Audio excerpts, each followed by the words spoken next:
ಮನೆಯಂಗಳದಲ್ಲಿ ಹಾಗೂ ಉದ್ಯಾನಗಳಲ್ಲಿ ಅಲಂಕಾರಿಕ ಸಸ್ಯವಾಗಿ ಬೆಳೆಯುವ ಕರ್ಣಕುಂಡಲ ಅಲಂಕಾರಿಕ ಸಸ್ಯವಾಗಿರುವುದರ ಜೊತೆಗೆ ಔಷಧೀಯ ಸಸ್ಯವೂ ಹೌದು. ಬಾಲ್ಸಮಿನೇಸಿಯೇ ಕುಟುಂಬಕ್ಕೆ ಸೇರಿದ ಕರ್ಣಕುಂಡಲದ ವೈಜ್ಞಾನಿಕ ಹೆಸರು ಇಂಪೇಷನ್ಸ್ ಬಾಲ್ಸಮಿನಾ.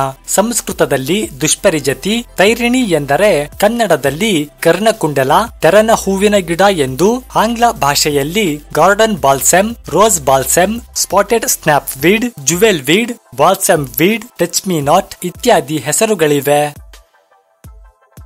ಉಷ್ಣವಲಯದ ಸಸ್ಯವಾಗಿರುವ ಕರ್ಣಕುಂಡಲದ ಮೂಲ ದಕ್ಷಿಣ ಏಷ್ಯಾ ಆಗಿದ್ದು ಭಾರತ, ಶ್ರೀಲಂಕಾ, ಬಾಂಗ್ಲಾದೇಶ, ಮಯನ್ಮಾರ್, ಚೀನಾ ಮುಂತಾದ ರಾಷ್ಟ್ರಗಳಲ್ಲಿ ಕಂಡುಬರುತ್ತದೆ. ಏಕವಾರ್ಷಿಕ ಸಸ್ಯವಾಗಿರುವ ಕರ್ಣಕುಂಡಲ ಸುಮಾರು 2 ರಿಂದ 3 ಅಡಿ ಎತ್ತರಕ್ಕೆ ಬೆಳೆಯಬಲ್ಲ ಸಸ್ಯವಾಗಿದ್ದು ಹಲವಾರು ಕವಲುಗಳಾಗಿ ಬೆಳೆಯುವ ಹಸಿರು ಕಾಂಡದಿಂದ ಕೂಡಿದ್ದು ನೀಳವಾದ ಗರಗಸದ ಅಂಚಿನಂತಹ ಮಾರ್ಪಾಡುಗಳಿಂದ ಕೂಡಿದ ಸುಮಾರು 15 ಸೆಂಟಿಮೀಟರ್ ಉದ್ದ ಹಾಗೂ 2.5 ಸೆಂಟಿಮೀಟರ್ ಅಗಲವಾದ ಹಸಿರು ಎಲೆಗಳಿದ್ದು ವಿಶಿಷ್ಟ ಮಾದರಿಯ ಕೆಂಪು, ಗುಲಾಬಿ, ನೀಲಿ ಹಾಗೂ ಬಿಳಿ ಬಣ್ಣದ ಸುಂದರವಾದ ಹೂವುಗಳಿರುತ್ತವೆ. ಹಸಿರು ಹಾಗೂ ಮಾಸಲು ಹಳದಿ ಬಣ್ಣದ ಶಂಖಾಕಾರದ ಕಾಯಿಗಳಿದ್ದು ಕಾಯಿಗಳ ಮೇಲ್ಭಾಗದಲ್ಲಿ ಸೂಕ್ಷ್ಮವಾದ ಬಿಳಿಯ ರೋಮಗಳಿರುತ್ತವೆ. ಈ ಕಾಯಿಗಳನ್ನ ನಿಧಾನವಾಗಿ ಹಿಸುಕಿದರೂ ಸಹ ಈ ಕಾಯಿಗಳು ಸಿಡಿಯುವುದರ ಮೂಲಕ ಅವುಗಳೊಳಗಿನ ಕಪ್ಪು ಬೀಜಗಳು ಹಾರಿ ಹೋಗುತ್ತವೆ. ಕರ್ಣಕುಂಡಲದಲ್ಲಿ ಹಲವಾರು ಬಣ್ಣದ ಹೂವಿನ ಪ್ರಭೇದಗಳಿವೆ.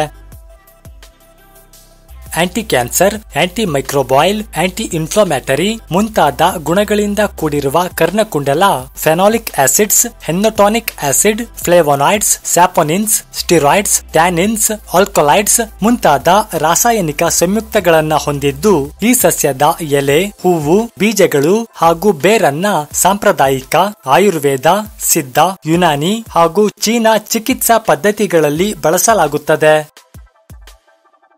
ಸೌಂದರ್ಯವರ್ಧಕ ಉತ್ಪನ್ನಗಳಲ್ಲಿ ಬಳಸಲಾಗುವ ಕರ್ಣಕುಂಡಲದ ಪ್ರಕೃತಿ ತಂಪಾಗಿದ್ದು ಚರ್ಮರೋಗ, ಕ್ಯಾನ್ಸರ್, ಮಲಬದ್ಧತೆ, ಸಂಧಿವಾತ ಮುಂತಾದ ಸಮಸ್ಯೆಗಳಲ್ಲಿ ಬಳಸಲಾಗುತ್ತದೆ.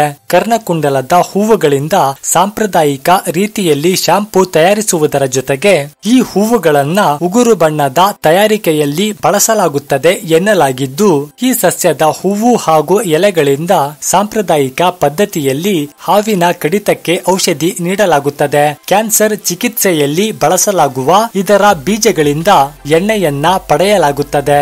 ಈ ಸಸ್ಯದ ಸಾಮಾನ್ಯ ಉಪಯೋಗವೆಂದರೆ ಇದರ ಹೂವುಗಳನ್ನ ಅರೆದು ಸುಟ್ಟ ಗಾಯಗಳಿಗೆ ಲೇಪಿಸಬಹುದಾಗಿದ್ದು ಇದರ ಎಲೆಗಳ ರಸವನ್ನ ನರಹೂಲಿ ಅಥವಾ ನರಗುಳ್ಳೆಗಳಿಗೆ ಲೇಪಿಸುವುದು ಲಾಭಕಾರಿ ಎನ್ನಲಾಗಿದೆ. ಇದರ ಹೂವುಗಳನ್ನ ಅರೆದು ಕೀಲು ನೋವಿಗೂ ಸಹ ಲೇಪಿಸಬಹುದಾಗಿದ್ದು ಕೆಲ ಬುಡಕಟ್ಟು ಜನಾಂಗಗಳಲ್ಲಿ ಈ ಹೂವುಗಳಿಂದ ಟೀ ತಯಾರಿಸಿಕೊಂಡು ಸೇವಿಸುತ್ತಾರೆ ಕೂಡ. ಈ ಸಸ್ಯದ ಯಾವುದೇ ಅಡ್ಡ ಪರಿಣಾಮಗಳ ವರದಿಗಳಿಲ್ಲ.